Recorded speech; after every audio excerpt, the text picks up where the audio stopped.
பிகி news reporting நேயர்கள் அனைவருக்கும் வணக்கம். ஈரானோட தலைவர் அலி காம்னி அட்டாக்ல இறந்திருக்கார். கிட்டத்தட்ட ஒரு 80 வயசு இருக்கக்கூடிய நபர் ஈரானை லீட் பண்ணி வழிநடத்தி கொண்டு சென்ற நபர் இஸ்ரேல் அமெரிக்க தாக்குதல இறந்திருக்கார்.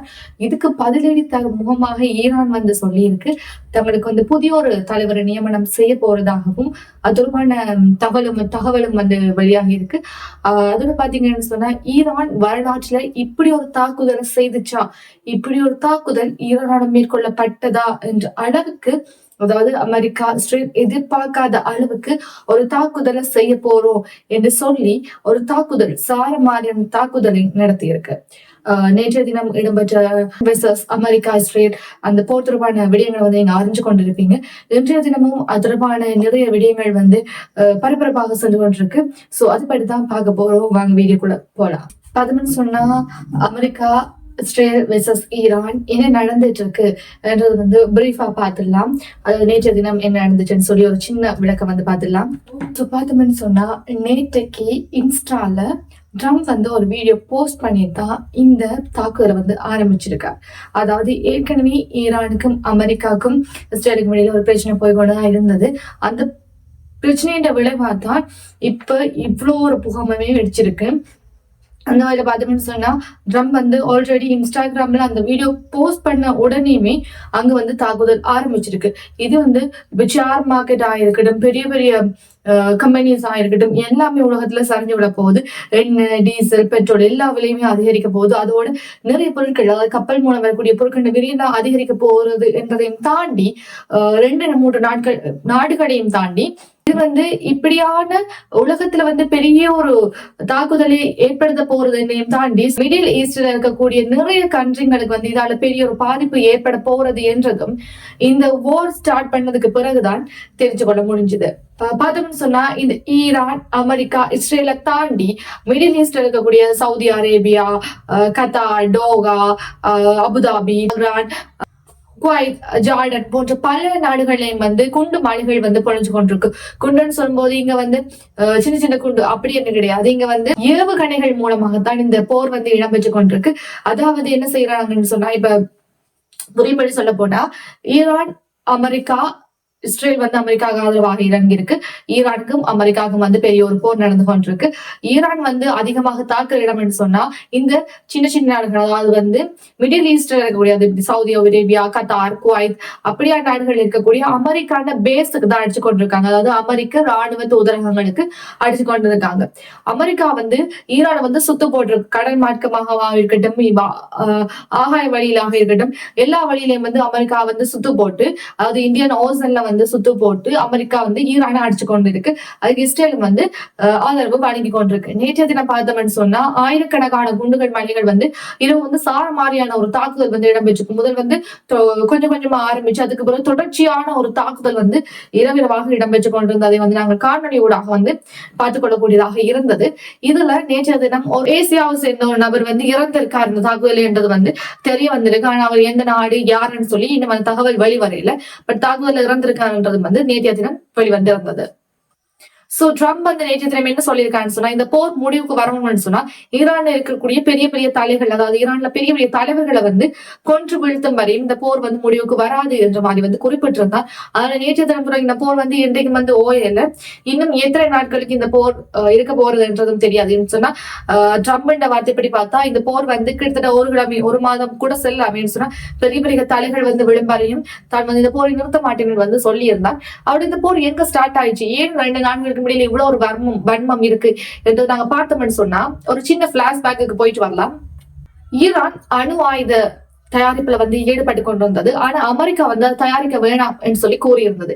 ஏன்னு சொன்னா, நார்த் கொரியா ஒரு சின்ன நாடு, ஈரானை விட ஒரு காவாசி அளவிற்கு நாட்டுல அணு ஆயுதம் இருக்கு. அதால அமெரிக்காவால் அந்த நாட்டை நெருங்க கூட முடியல.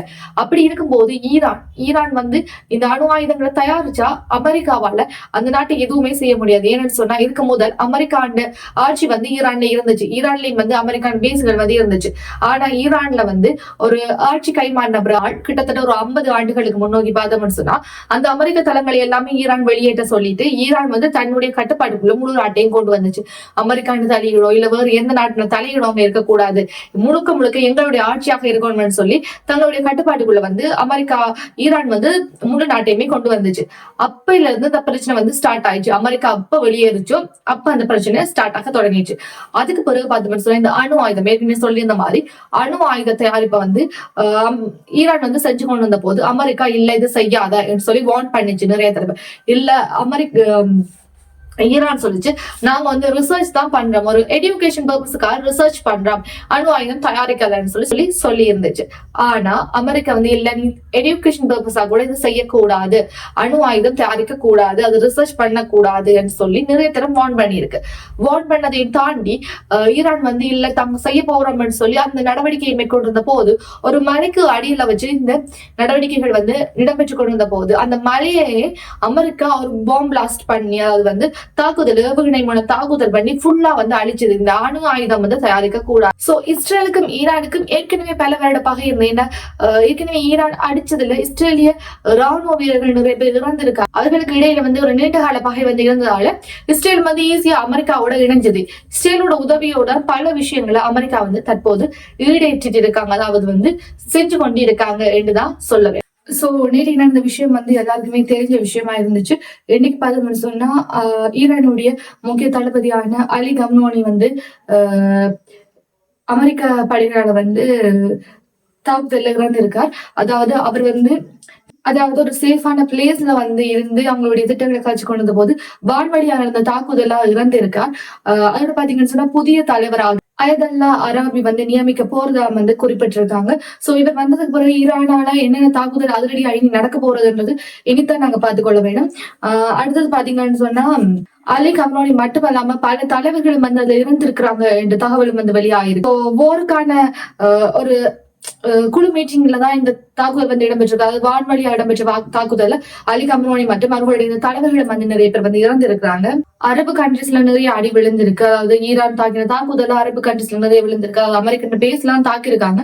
பட் அரபு கண்ட்ரிஸ்ல நிறைய தாக்குதல் வந்து பொதுமக்கள் இருக்க இடத்துல வந்து தவறுதலாக விழுந்திருக்கு. அதுல நேற்று கத்தார்ல ஒரு தாக்குதல் நடந்திருக்கு, குவைத்துல நடந்திருக்கு, அது மாதிரி துபாயில இருக்கக்கூடிய ஒரு பெரிய ஹோட்டல்ல வந்து ஒரு தாக்குதல் வந்து விழுந்திருக்கு. சோ இது எல்லாமே அமெரிக்கான பேஸுக்கு அடிச்ச இடத்துல தான் மாறி விழுந்ததா வந்து ஈரான் குறிப்பிட்டிருக்காங்க. பொதுமக்களுக்கு தாங்க அடிக்கொண்டு நினைக்கல, பட் அமெரிக்காவுக்கு அடிக்கிற அடிதான் அந்த இடத்துல விழுந்ததான்ற மாதிரி குறிப்பிட்டிருக்காங்க. சோ ஈரான்ல பாத்தீங்கன்னு சொன்னா நிறைய மக்கள் வந்து தூக்கத்தை கொண்டாடினாலுமே சில பேர் வந்து சந்தோஷத்தையும் செலிப்ரேட் பண்ணி கொண்டிருக்காங்க. ஈரான் இஸ்ரேல்ல அமெரிக்கால வந்து சந்தோஷத்தை கொண்டாடுறாங்க. பட் ஈரான்ல நிறைய மக்கள் வந்து துக்கத்தை கொண்டாடுறாங்க. அதோட ஒரு இடத்துல மக்கள் வந்து குமிஞ்சிருக்காங்க அவருடைய இறுதி சடங்குக்காக. அவரோட பல இடங்களை வந்து மக்கள் வந்து கூட்டமாக இருக்கக்கூடிய காட்சிகள் வந்து தற்போது வைரலாகி இருக்கு. தலைவர் வந்து இறந்த பிறகு மக்கள் வந்து அதை தாங்கிக் கொள்ள முடியாம பல இடத்துல ஒன்று கூறி வந்து தங்களுடைய துக்கத்தை வந்து வெளிப்படுத்தி கொண்டுதான் இருக்கிறாங்க. நம்மளோட ட்ரம்ப் வந்து ஒரு தகவல் இன்ஸ்டாவில் வந்து திருப்பி ஒரு வீடியோ போஸ்ட் பண்ணியிருக்கார். இது வந்து அதாவது வந்து ஒரு கொடூரமான தலைவனை நாங்க அழிச்சிட்டோம், இது ஈரானிய மக்களும் சரி இஸ்ரேல் மக்களும் வந்து கொண்டாடக்கூடிய ஒரு நாளா வந்து இது இருக்கும். அதை விட உங்களுக்கு பிடிக்காத, அதாவது ஈரான்ல இருக்கக்கூடிய நிறைய மக்களுக்கு பிடிக்காத ஏற்றுக்கொள்ள முடியாத தலைவருடைய ஆட்சி வந்து இனி இருக்காது. நீங்களே வந்து ஈரானை டேக் ஓவர் பண்ணிக்கொள்ளுங்க, மக்களுடைய ஆட்சியை வந்து இது இருக்கட்டும், மக்கள் விரும்பிய ஆட்சியை ஏற்றுக்கொள்ளட்டும், மக்கள் வந்து ஈரானை டேக் ஓவர் பண்ணிக்கொள்ளுங்க என்ற மாதிரி வந்து ட்ரம்ப் வந்து தன்னுடைய ட்விட்டர்ல வந்து குறிப்பிட்டிருக்கார். அல்ஜசீரால கூட ஒரு நியூஸ் வாசிக்கிற ரீடர் வந்து அழுது கொண்டே நியூஸ் வாசிச்சதையும் பார்க்கக்கூடியதா இருக்கு. அவர் வந்து நிறைய பேருக்கு எதிரியாக இருந்தாலும் மக்கள் பல பேருக்கு வந்து தலைவனா வந்து கொண்டாடக்கூடிய ஒரு ஆளா வந்து இத்தனை வருடங்கள் வந்து ஒரு 40 வருடங்கள் தாண்டி வந்து இருந்திருக்க. சோ இத்தனை வருஷம் ஒருத்தன் தலைவனா இருக்கான்னு சொன்னாலே பல பேர் வந்து அதை எதிர்ப்பாங்க. சோ இது வந்து ஒரு பெரிய விஷயம் கிடையாது எதிர்க்கிறது. ஆனா பல மக்கள் வந்து அவனை ஆதரிச்சு கொண்டிருக்காங்கன்றதை வந்து தற்போது பார்க்கக்கூடியதாக இருக்கு. ஈரானம் வந்து பதிலா சொல்லியிருக்கு, இதுவரை பார்க்காத மிகப்பெரிய ஒரு தாக்குதலை அமெரிக்கா பார்க்க போகுது. அமெரிக்கா மட்டுமில்லை இந்த உலகத்துல இருக்க வல்லரசு நாடுகள் எல்லாமே பார்க்க போகுது. ஈரானால இப்படி ஒரு பதிலடி கொடுக்க முடியுமான்றதை பார்க்க போறாங்க என்றதா வந்து ஈரான் வந்து பதிலடி கொடுத்திருக்கு. தங்களுடைய தலைவன் இறந்ததுக்கு தாங்கள் வந்து பழி தீர்த்தே ஆகும் என்ற மாதிரி வந்து குறிப்பிட்டிருக்காங்க. மிசைல் ரேஞ்ச் தான் இந்த பிரச்சனை. ஏன் ஈரானால அமெரிக்காவை ஸ்ட்ரைட்டா அடிக்க முடியலன்னு சொன்னா ஈரான் ஒரு பக்கம் இருக்குன்னு சொன்னா அமெரிக்கா இன்னொரு பக்கமா அது வந்து ஆப்போசிட்டா இருக்கு. சோ நாங்க உலகப்பட விவரத்துல பார்த்தோம்னு சொன்னா ஆப்போசிட்டா இருக்கு. சோ ஈரானால வந்து அடிக்க முடியல. மிசைல் ரேஞ்ச் வந்து குறிப்பிட்டதான் இருக்கு. அதெல்லாம் பக்கத்துல இருக்கக்கூடிய மிடில் ஈஸ்ட்ல இருக்கக்கூடிய அமெரிக்கா பேஸுக்கு வந்து தாக்கி கொண்டிருக்காங்க. இவங்களோட குண்டு அடிச்சா கூட அவ்வளவு தூரத்துக்கு போற அளவுக்கு வாய்ப்பு இல்லை. அதனாலதான் அவங்க குறிப்பிட்ட அளவு தூரத்தை தான் தாக்கி கொண்டிருக்காங்க. பட் அமெரிக்கா வந்து ஈரானை சுத்து போட்டு கடல் வழி மார்க்கமாக சரி, வான்வழி மார்க்கமாக இருக்கிறதும் சரி, பல இஸ்ரேலை வந்து கூட்டு சேர்ந்ததால இஸ்ரேல் மூலமாக வந்து அந்த தாக்குதலை வந்து நடத்தி கொண்டிருக்கு. இஸ்ரேல் வந்து கை கொடுத்திருக்கிறதால அமெரிக்கா பெருமளவு தாக்குதல் நடத்தி கொண்டிருக்கு. ட்ரம்ப் வந்து குறிப்பிட்டிருக்காரு, இஸ்ரேல் வந்து தங்களுக்கு ஒரு பெரிய சப்போர்ட் கொடுத்திருக்குன்னு சொல்லி ட்ரம்பும் வந்து தன்னுடைய வீடியோவில் வந்து குறிப்பிட்டிருக்காரு. அதோட ஈரான்ல பார்த்தோம்னு சொன்னா 40 நாள் துக்கம் அனுஷ்டிக்கிறாங்க இந்த தலைவர் வந்து இறந்ததால. கிட்டத்தட்ட 200 பேரு கிட்ட ஈரான்ல வந்து இறந்துட்டாங்கன்னு சொல்லி ரிப்போர்ட் கொடுத்திருக்காங்க. அதோட ஒரு பாடசாலையில இந்த ஏவுகணை விழுந்ததுல 108 பேர், அது மாணவர்களும் சரி ஆசிரியர்களும் சரி, அது 108 பேர் வந்து இறந்திருக்காங்க என்ற தகவல் வந்து வெளியாக இருக்கு. வந்து த்ரீ கைண்ட் ஆஃப் ஆபரேஷன் வந்து நடந்து கொண்டிருக்கு. அது 3 விதமா நடந்திருக்கு. ஆபரேஷனுக்கு வந்து ஒரு பேர் வைப்பாங்க. அந்த ஆபரேஷன்ல வந்து அதாவது அமெரிக்கா வெர்சஸ் ஈரான், அமெரிக்கா ஈரானை தாக்குறதுக்கு வந்து அதுக்கு ஒரு பேர் வச்சிருக்காங்க, எபிக் ஃப்ரீடியன் வச்சிருக்காங்க. அத மாதிரி இஸ்ரேலும் சேர்ந்து கொண்டு ஈரானை தாக்குதானே, இஸ்ரேல் வச்சிருக்கிற பேர் ரோசிங் லைன் என்று வச்சிருக்காங்க. அதே மாதிரி ஈரான் வந்து இஸ்ரேலையும் அமெரிக்காவையும் தாக்கி கொண்டிருக்கு தானே. சோ ஈரான் வச்ச பெயர் ட்ரூ ப்ராமிஸ் போர், அதாவது தங்கள் தலைவனை கொண்டதுக்காக நாங்க பழி வாங்கி ஆகும்னு சொல்லி ட்ரூ ப்ராமிஸ் போர்ன்னு சொல்லி பேர் வச்சிருக்காங்க. இந்த மிஷனுக்கு ஒவ்வொன்றுக்கும் ஒவ்வொரு பேர் வச்சுதான் தாக்கி கொண்டிருக்கிறாங்க. அதோட அமெரிக்கா வந்து தங்களுடைய பிளைட் F-35 B-2 பிளைட், அதோட கப்பலை வந்து இந்தியன் ஓஷன்ல நிப்பாட்டி தாக்குதலை செஞ்சு கொண்டிருக்காங்க. ஈரான் வந்து என்ன சொல்றாங்கன்னு சொன்னா, இஸ்ரேல் வந்து எப்படி முதல் முறையா அதாவது ஈரானிய அந்த தலைவர் வந்து இறந்தது, காமினி இறந்தத முதல்ல அறிவிச்சது இஸ்ரேல். ஈரான் கூட கன்ஃபர்மேஷன் பண்ண முதல் இஸ்ரேல் தான் அறிவிச்சிருந்தது. அமெரிக்கா கூட சொல்லியிருக்கு இஸ்ரேலானதான் இந்த தாக்குதல் வந்து தன்னால் செய்ய முடிஞ்சேன்னு சொல்லி. சோ அந்த வகையில பாக்கிக்குள்ள இஸ்ரேலுடைய ஸ்பை இன்டெலிஜென்ட் டீம் வந்து ஈரான்ல நிறைய இடங்கள்ல ஊடுருவி இருக்காங்க. அதோட ஈரானிய தலைவருடைய உடல் வந்து எடுக்கப்பட்ட அந்த நியூஸ் கூட ஆரம்பிச்சது முதல்ல இஸ்ரேல்ல தான் நியூஸ் வந்து நிறைய ஸ்ப்ரெட் ஆகி இருக்கு. சோ பார்த்தோம்னு சொன்னா ஸ்பை வந்து நிறைய ஈரானியாவில ஈரான்ல வந்து நிறைய ஸ்பை வந்து இஸ்ரேல் வந்து வச்சிருக்கு. சோ அதன் மூலம் தான் ஈரான் தலைவர் வந்து எங்க இருக்கிறார், என்ன செஞ்சு கொண்டிருக்கார் என்றதையும் பார்த்து தாக்குதல் வந்து மிக விரைவா வந்து நடத்தப்பட்டு கொண்டிருக்குது. அது அவங்க ஈரான் ஒவ்வொரு மூவும் வந்து இஸ்ரேலுக்கு ஊடாகத்தான் அமெரிக்காவுக்கு சென்று கொண்டிருக்கு. இறக்கிதான் இந்த தாக்குதல் வந்து முக்கியமா நடத்தி கொண்டிருக்குது. ஈரான் ஜம்காரன் மசூதியில வந்து ரெட் பிளாக் வந்து ஏற்றப்பட்டிருக்கு, சிவப்பு கொடி. அதாவது வந்து இந்த அறிகுறி என்னன்னு சொன்னா, தாங்கள் வந்து திரும்ப அதாவது பழிவாங்கல மேற்கொள்வோம் என்றுதான் இது இந்த சிம்டம்ஸ். என்னன்னு சொன்னா, தங்கள் தலைவனுக்கு எதிராக இடம்பெற்ற இந்த ஒரு விஷயத்துக்காக வந்து அவங்க பழி வாங்குவோம்னு சொல்லி ஈரான் வந்து ரெட் பிளாக் ஏற்றிருக்காங்க. இனி வந்து எல்லா இடத்துலயும் பெயிண்ட் அடிப்பாங்க. ஏன்னு சொன்னா அவங்களுக்கு பாக்குற நேரத்துல அந்த சிவப்பு பார்க்கும் போதெல்லாம் தங்களுடைய தலைவன் இறந்துட்டார், அதுக்கு தாங்க பழி வாங்கணும் என்ற எண்ணம் வந்து ஏற்பட்டு கொண்டே இருக்குமா. சோ அதுக்காக வந்து தாங்கள் இன்னொரு பலமான அடிய செய்வோம்னு சொல்லி இருக்காங்க. அவருடைய உடல் வந்து புதைக்கப்பட்டதுக்கு பிறகுதான் இந்த பலமான அடி என்ன, ஈரான் அடுத்த மூவ் என்ன செய்ய போறதுன்றது வந்து தெரிய வரும். ஆனா அதுக்கு அமெரிக்கா என்ன சொல்லிருக்கான்னு சொன்னா, however நீங்க என்ன பண்ணினாலுமே அதுக்கு பயங்கரமா நாங்களும் வந்து திருப்பி அடிப்போம் என்ற மாதிரி சொல்லியிருக்காங்க. சோசியல் மீடியால 2 பிரசிடென்ட்ஸ் ட்வீட் வழியாகவும் இன்ஸ்டாகிராம்ஸ்ல வந்து வீடியோஸ் வழியாக வந்து சொல்லி கொண்டுதான் இருக்காங்க. சோ இது வந்து இந்த சோசியல் மீடியா ஃபைட்டா முடிஞ்சா சந்தோஷம். பட் இது நீடிக்கும் போது உலக நாடுகள் பலதுக்கு வந்து அச்சம் ஏற்படும். அதோட குறிப்பா அந்த இருக்கக்கூடிய மிடில் ஈஸ்ட்ல மத்திய கிழக்கு நாடுகளுக்கு வந்து பெரிய ஒரு தாக்குதல் வந்து ஏற்பட்டு கொண்டுதான் இருக்குது. அவங்க வந்து எதுவுமே பண்ணாமலே நடுவுக்குள்ள இருந்து அடி வாங்கி கொண்டிருக்காங்க. குறிப்பா நமக்கு தெரிஞ்ச நிறைய பேர் வந்து அங்க இருக்கக்கூடிய சந்தர்ப்பம் இருக்குது. சோ அவங்க எல்லாருமே சேஃபா இருக்கணும். பட் அதோட வந்து இந்த தாக்குதல் வந்து வெகு விரைவா நிப்பாட்டப்பட வேணும். ட்ரம்ப் கையில தான் இது எல்லாமே இருக்கு. ட்ரம்ப் வந்து ஓகே இது பினிஷ் நிறுத்தும் பட்சத்துல எல்லா நாடுகளுமே சுமூகமான ஒரு அமைதியை நோக்கலாம். அப்படி இல்ல இது வந்து இன்னும் பெரிதாகும் பட்சத்துல நிறைய நாடுகள் வந்து கூட்டு சேரும்போது இது ஒரு 3rd வேர்ல்ட் வாரா வந்து மாறக்கூடிய சந்தர்ப்பமும் இங்க இருக்கு. நாங்க எல்லாருமே ப்ரே பண்ணக்கூடியது ஒன்றுதான், யாருக்குமே எதுவும் நடக்கக்கூடாது.